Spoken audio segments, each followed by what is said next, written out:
These are one of the handiest tools in any home studio, and honestly, even if you use it only once a year, that once a year will pay it off pretty quick. And while it is super powerful, on the other side of that coin, it might seem just a touch overwhelming at first if you are new to audio. But these things are easier than you might think. So let's walk through the menus and the hardware to show you how simple it actually is. Now, this is one of the best parts of a new purchase, that initial setup.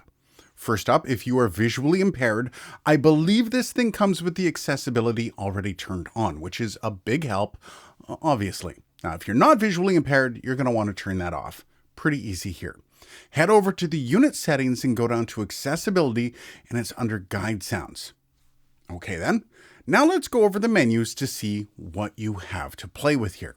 We're going to start from the far left, which is the filing system. Now this is where you're going to find your previous recorded files. And don't get me started on the file names. There is no way to change the naming system, though you do get used to it after a time. Now my settings have it going year, month, day, dash, hour, which is 24-hour clock, and then minute and second. You can change the date part to any format you prefer. Again, you do get used to it. I also want to point out that you may notice some other information on the files if you get them through your computer. You'll have TR1, TR2, mic, or TRLR. On behalf of Zoom, I'm sorry, but again, you will get used to it. Now, next on the menu, you have the input settings. And here's where you can do all the things, including for the XY mics. Now, some of the options are stuff like a low cut, a limiter, phantom power. But this is also where you can dive into the stereo options as well, like gain control on each XY mic. A very cool option if you're miking a source that isn't balanced both right and left. Also, on input 1 and 2, you can link them as stereo as well as link the gain knob. So you only need to control one to get a balanced signal. Output is up next. And this is a big one if you're using this as a preamp for your camera. Here you can set your line level output. But you're also going to notice there's a limiter there. Now you see, while this might have 32-bit float, the output to another unit like a camera or a board won't. So if you can't be riding the gain, this might be of use to you.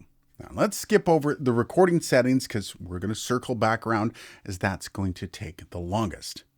After that, you have the display chooser. And you have three options here. You can have a purely waveform display, purely level display, and a blend of both.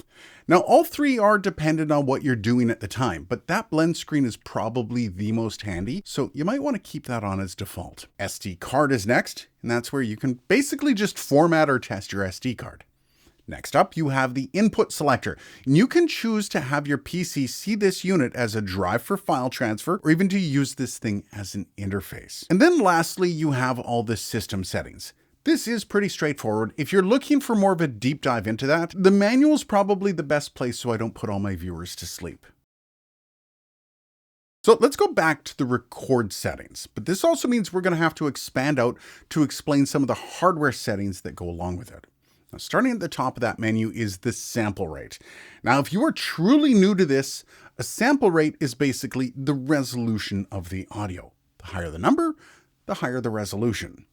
Don't go crazy here. Most stuff beyond 48K is unnecessary for most people. So start around 48K.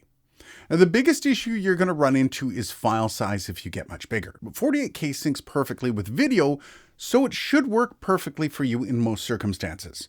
Most importantly though, if you're going to be switching the sample rate up, just remember one thing.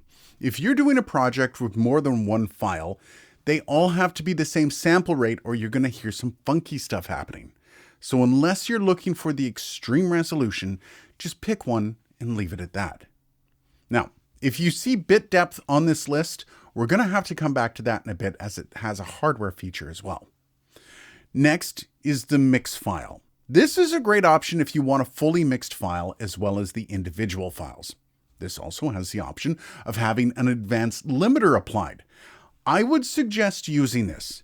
These mix files are great if something goes wrong during recording and you just need a single file of all the audio for one reason or another. You just got it. Just remember though, it does take up extra room on your SD, and the amount of room it takes scales with the sample rate and bit rate. We'll get to that in a bit. Next is pre-record. This is one of the best features if you're doing sound sourcing for electronic news gathering or just for a sound that might be unpredictable.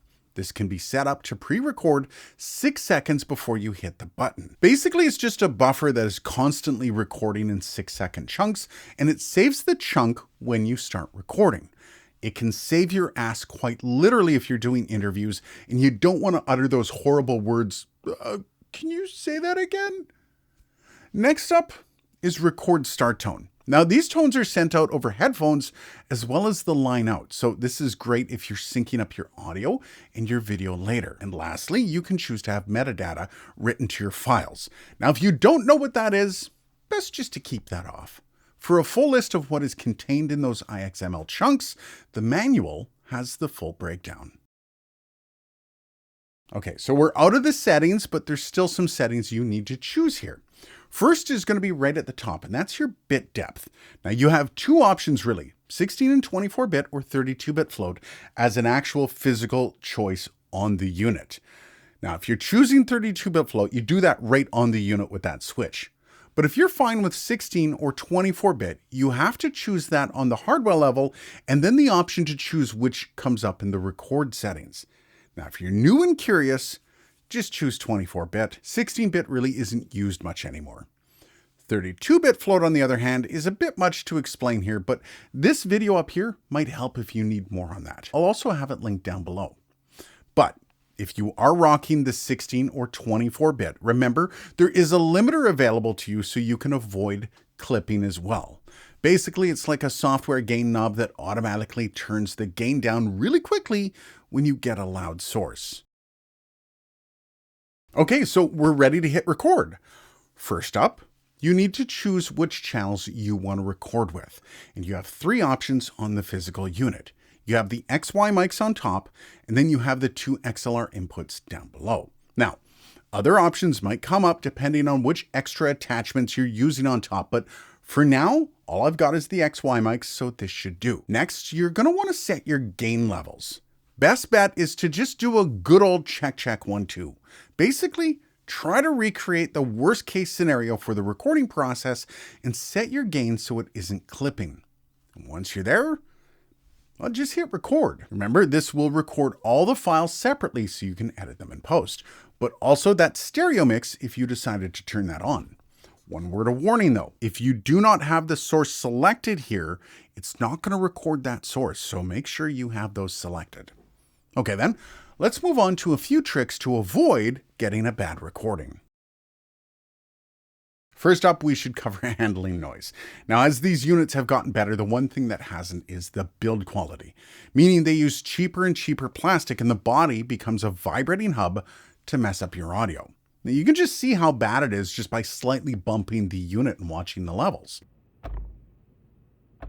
But you have to remember, this only pertains to the XY mics. If you have mics plugged into the XLR ports, you can handle this thing all you like and you won't hear anything. But if you're doing sound gathering with just the XY mics, you may want to take a few precautions. First, if it must be handheld, just be really careful to not move your hand. It can be hard, especially if you're using this at arm's length for an extended period of time. Your arm or hand gets tired? Tough. Moving it will create noise. One thing you can do is to get a handle for it. I know other older accessory kits used to come with a handle. I've no idea if they're going to do that on this model, but it can really help. However, you can find a ton of cheap handles online that are meant for cameras or even some cheap plastic mic stand thingies. Anything really that removes the vibrations or limits them.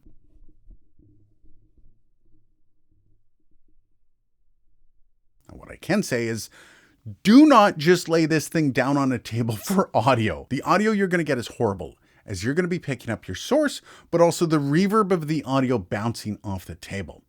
If you must put this down to record, make sure it's on a small tripod or just standing up. Bonus, those small tripods generally work great as handles. There you go. Next up, and this one is very important, use the hold slider. Oh my God, use the hold slider. Nothing worse than changing a setting while you're recording. Next, use the headphone outs. Getting back to edit and finding out that you forgot to activate a channel before you hit record, that sucks. But it won't be an issue if you just monitor what you're recording. You don't even have to listen the whole time, just when you're doing a pre-sound check. Trust me, that will save your bacon more than once. It's too easy to just get caught up in the moment, but cross your T's and dot your I's. I promise you are going to thank me later. And lastly, something I actually have to correct for my first video on this thing. You can actually edit your audio. When you are in play mode, you can set your in and out on a piece of audio. It's pretty basic, but at least it lets you really pinpoint what you need before you export it. Now, the reason I missed that is because I don't normally play the audio while I'm on the unit. I usually take it off onto my PC or my Mac, and I do it from there. But really cool to see that they have it on here. Anyways, stay tuned. I'm planning a walkthrough on how to record an acoustic guitar with this thing. That's going to be fun. Cheers, guys, and thanks for watching.